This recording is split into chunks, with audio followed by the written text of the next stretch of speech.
د حضرت ابو هريره رضی الله تعالی عنه څخه روایت دی چې نبی کریم علیه السلام مبارک فرمایل کله چې یوه ښځه اذا صلت المرأة خمسها خپل 5 وخت لمونځ په پابندۍ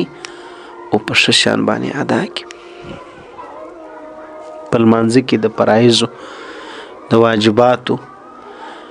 د سنتو او د آدابو خیال وساتي.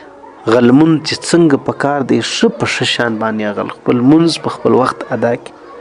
سهار، ماپښین، مازدیګر، ماښام او ماخستن. زموږ ښځې هغه کله کله په خپل مانځه کې ډیر د بېغورۍ څخه کار اخلي، کله کپړې خراب وي د صفایي خیال نه ساتي، کله پر خراب ځای چیرته وکړي، کله یې وکړي کله نه وکړي، کله یې وخت نه وي د کور د کار او د کور د ذمهوارۍ په پوره کولو کې دا لمونځ ځنډوي. ځي مازدیګر لمونځ چې لمر وغر سره ورځي کوي، سهار چې لمر راپورته کېږي کوي، که نه چې څونه وختي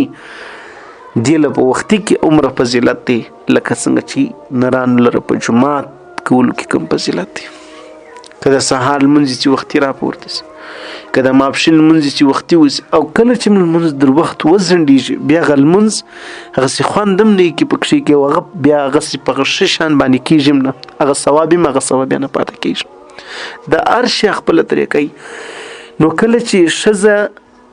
زما د امت نبی کریم علیه السلام مبارک فرمایي ښځې چې دا خپل 5 وخت لمونځ په خپل ټیم په ښه شان ادا کړي او دا د خپل ځان د خپل عزت حفاظت وکړي،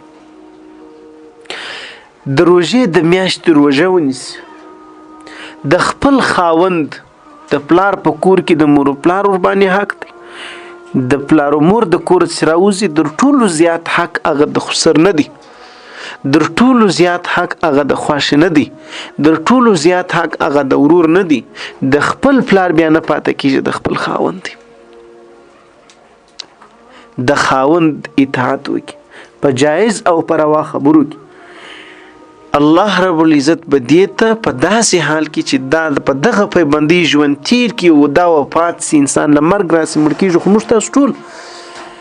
الله رب العزت به اجازه ورکړي جنت ته د داخلېدلو چې د کومې دروازې څخه خوښه سو جنت ته داخل سي. دخلتي من ای الابواب الجنة چې د جنت د کومې دروازې څخه خوښه سوله الله رب العزت ورته اجازه ورکړي چې ځه جنت ته داخل سه. زما ګرانو عزتمندو ورونو، دوستانو، ملګرو، دا خپلې ښځې، خپلې لوڼې، خپلې خوندې د مور نه راواخله در دا ګرد نیم امت په کورو کې دی، دا باید په دې خبرو پوه سي. ګرانو عزتمندو ورونو، دا په موږ تاسو پر خپل پلار، مشر زوی، په ورور، په خپل خپلوانو باندې حق لري. زموږ خلک د تعلیم څخه ډیر لري پاته دي، په لحاظه دا ستاسو ذمہواري ده چې دی پوه کړئ. د کور سالن برابرولو کې د دې څه لمونځ قضا کېږي، د کور نور چې کوم خدمت دی، چاته غواوې ولاړي، چاته پسونه ولاړي، چاته څه چا د هغه په موټ برابرولو کې، د هغه په خدمت کې د دې څه لمونځ قضا کېږي. تاسو ووایست چې د هغو خدمت ډیر زیات ضروري دی که د لمونځ کول. بعضې کسان ګر سره د لمانځه سره کمزوري کوي، نیک کوي. دا د مشرې سپین سرې څخه راواخله د کشرانو در ټولو پورې عام عادت په کور کې.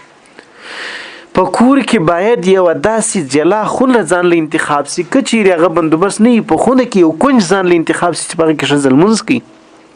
ګرانو عزتمندو ورونو، په دې خبره سر خلاص په دې حدیث شریف کې د دې امت د ښځو لپاره یو ډیر اساني نبی کریم علیه السلام بیان کړی دی چې الله ډیر لوی احسان دې سره کړی دی او ډیر لوی فضیلت او د مرتبه خبره نبی کریم علیه السلام دې لپاره کړی دی. په دې کې تاسو وګورئ په څومره اسانه خبره باندې د جنت داسې داخلېدل چې ستا خوښي د جنت اته دروازې دي، پر کومه دروازه چې جنت ته پر همغه بځې، خو دغه ژوند به په داسې څلورو خبرو په پابندۍ کې انسان نو له دې وجې زما ګرانو عزتمند ورونو زموږ لکه څنګه چې د نورو څه په بعضې خبرو کې کمزوري دغه شانتې ښځې د چا په لمانځه کې کوتاهي الفاظ یې ټیک نه د چا د سستۍ د وجې د وخت باندې نه کوي